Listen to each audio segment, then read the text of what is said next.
Semalam saya ditelepon sama salah seorang jamaah haji yang sedang di Makkah. Habis mereka umroh haji tamattu, lalu sebagian besar jamaah menyembelih hewan kambing untuk dam. Begitu dia pulang dari penyembelihan sampai di hotel, berapa jamaah diskusi agak hangat. Ada bilang tak sah, suka tanggal 10 segala macam bentuk.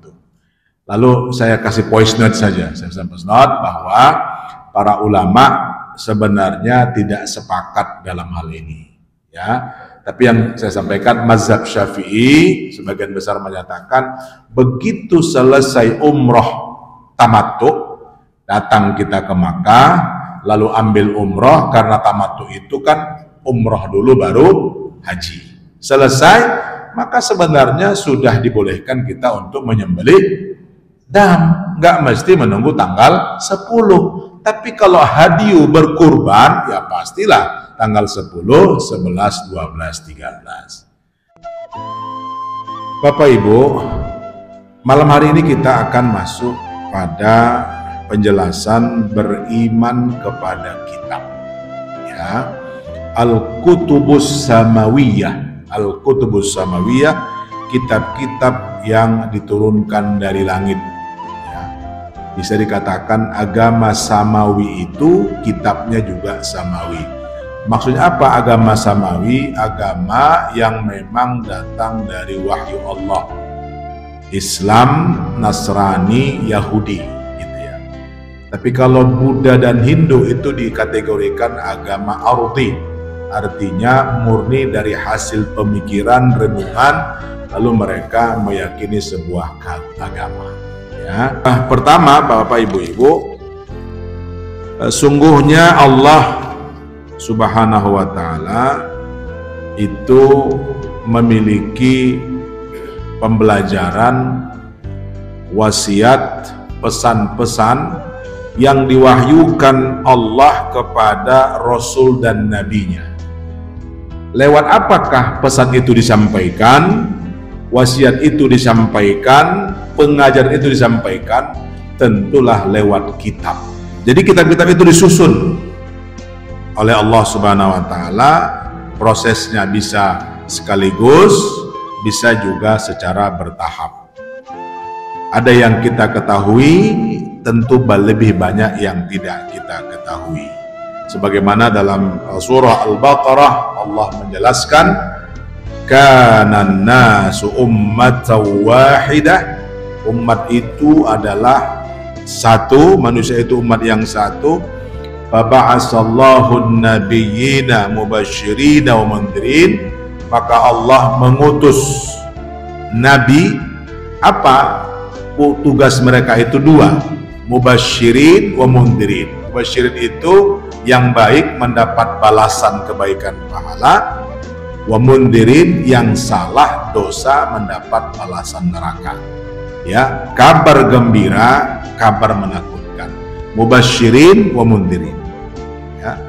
Wa anzala ma'ahumul kitab.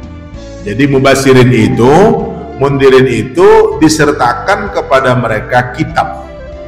Ya. Kitab itu bagaimana? Bil haqqi, kitab yang pasti benar. Ya, tidak ada keraguan padanya. Apa tujuan dan fungsinya? Liyahkuma bainan nas, untuk menghukum, memberikan hukum di antara manusia, fi makhtalafu fi, pada apa-apa yang mereka berselisih pendapat padanya. Ya, berselisih pendapat padanya. Maka ini yang sering kita diingatkan, kalau ada perbedaan, maka kembalilah kepada kitab Al-Quran dan juga kepada As-Sunnah.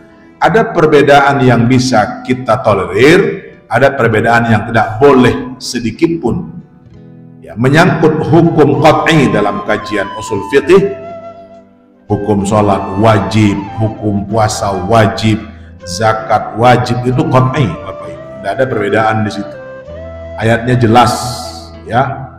Tapi menyangkut bagaimana tata cara sholat, bagaimana pengamalan sholat, bentuk pembayaran zakat ini kan yang bersifat ijtihadiyah, bersifat arah pendapat-pendapat gitu ya. Sama semalam saya ditelepon sama salah seorang jamaah haji yang sedang di Makkah. Habis mereka umroh haji tamattu, lalu sebagian besar jamaah menyembelih hewan kambing untuk dam. Begitu dia pulang dari penyembelihan sampai di hotel, beberapa jamaah diskusi agak hangat. Ada bilang tak sah, suka tanggal 10 segala macam.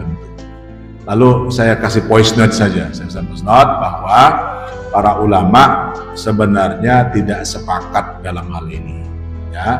Tapi yang saya sampaikan mazhab Syafi'i sebagian besar menyatakan begitu selesai umroh tamattu, datang kita ke Makkah lalu ambil umroh, karena tamattu itu kan umroh dulu baru haji.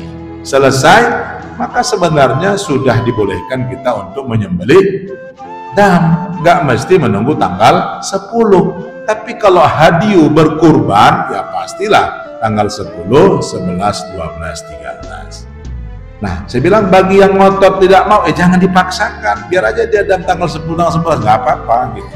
Tapi bagi yang sudah melaksanakan hadis tamattu, umroh tamattu, mohon maaf, silahkan, itu jangan menjadi perdebatan kita. Kenapa? Karena ulama juga tidak sepakat di situ, ya.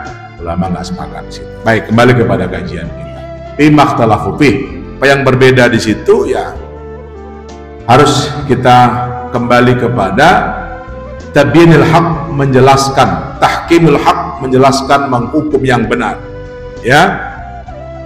Lalu ayat berikutnya surah Al-Imran, fa in kadzabuka, jika mereka mendustakanmu ya Muhammad, ya, kafir Quraisy, ya, kelompok-kelompok Abu Jahal, Abu Lahab, faqad kuzziba rusulun min qablik. Ini Allah berikan motivasi kepada Rasul.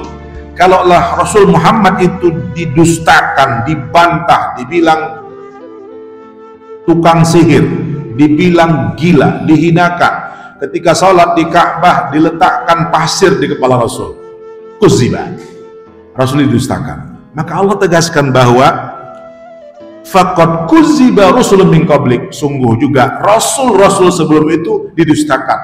Nah, bukan hanya didustakan, Nabi Yahya dibunuh, ya, dibunuh, mati syahid, dibunuh, gitu ya.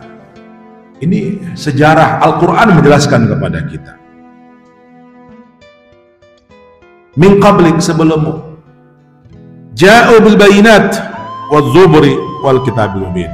Mereka datang dengan penjelasan dan kitab-kitab yang menerangi. Artinya dalam kitab-kitab samawi yang diturunkan baik kepada umat-umat Nabi sebelum Rasulullah SAW juga telah menjelaskan. Tapi justru juga mereka banyak yang mendustakan. Makanya ada kitab-kitab yang sudah diturunkan sebelumnya. Contohnya apa?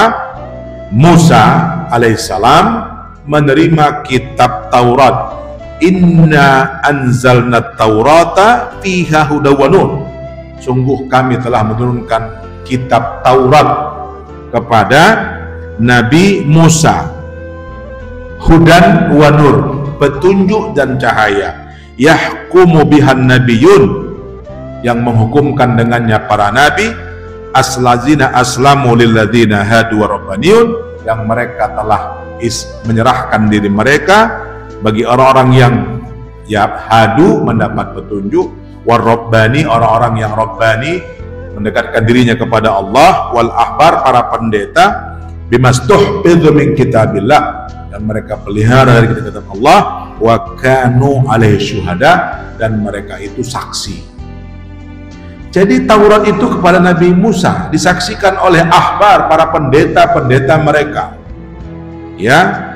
Dan orang-orang yang mendapatkan petunjuk, termasuk tokoh-tokoh Yahudi dari Bani Israel, mengakui kebenaran kitab Musa. Mengakui. Hanya saja mereka banyak juga yang tidak mengimani dan berupaya untuk mencari akal-akalan. Maka kita banyak membaca dalam surah Al-Baqarah bagaimana orang-orang Bani Israel, terutama umat Nabi Musa, yang mereka itu selalu mencari alasan ya tentang memperolok-olok keimanan kepada Allah.